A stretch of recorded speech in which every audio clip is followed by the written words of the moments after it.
Welcome back, guys. Scott here with PassMasters with another question of the day. Take a look at this one. If your neighbor keeps driving his car across your property in order to take a shortcut, you may petition the court to issue a what to make him stop. Now, why is this important? Well, if somebody's crossing your land without your permission, and you know that they're doing this and you don't make them stop, they can apply to obtain an easement to cross your land. So this type of easement is referred to as a prescriptive easement. But let's take a look at the answer. So if you say, put yourself in this person's shoes, you own the land, you want to stop your neighbor from crossing your land without your permission. You can petition the court to do what? Issue a cease and desist letter. No, a cease and desist letter is a letter that's authored by an attorney. So it's not something that you would have to petition the court to do. So that's not it. Let's take a look at the next answer. A restraining order. Now, restraining order is something that is issued by a court, yes, but it's generally issued to provide protection in situations of alleged abuse, such as domestic abuse, something of that sort. So that wouldn't apply here. Injunction. That sounds good. An injunction, you would have to petition the court to issue an injunction, which essentially would state that this individual has to stop crossing your land. So let's take a look at the last answer, though. A stop order. Okay, now if you didn't know what that is, you might not know what that is. And again, you're not going to be an attorney here, but you just have to understand what these terms mean. A stop order relates to stocks, and specifically buying or selling stocks. It's something that you can put in with your broker-dealer, and has nothing to do with this scenario, but it sounds pretty good, doesn't it? A stop order. So they threw that in there to throw you off. But we know the correct answer here is injunction. Let's just verify that. And it is. So let's go on to the explanation and take a look here. It says, if you knowingly allow your neighbor to continuously drive his car across your property without asking the court to issue an injunction to make him stop, he may acquire a prescriptive easement to do so without your permission. So you need to know what a prescriptive easement is, and you need to know how you can obtain it. But this question for the exam related to it, but it asked, what you needed to petition the court to get the person to stop doing. So, it's kind of weird how they word these questions on the exam.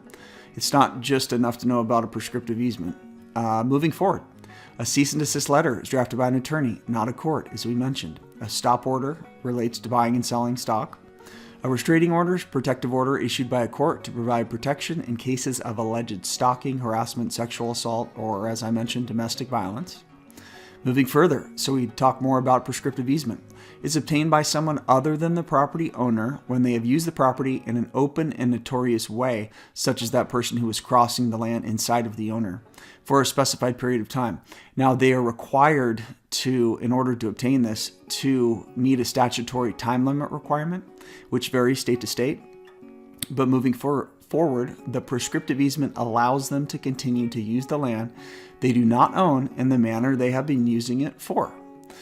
Moving forward with the explanation, in order, this again might be a test question on your exam, how would a person obtain a prescriptive easement? Well, there's a few requirements that the individual would have to go through.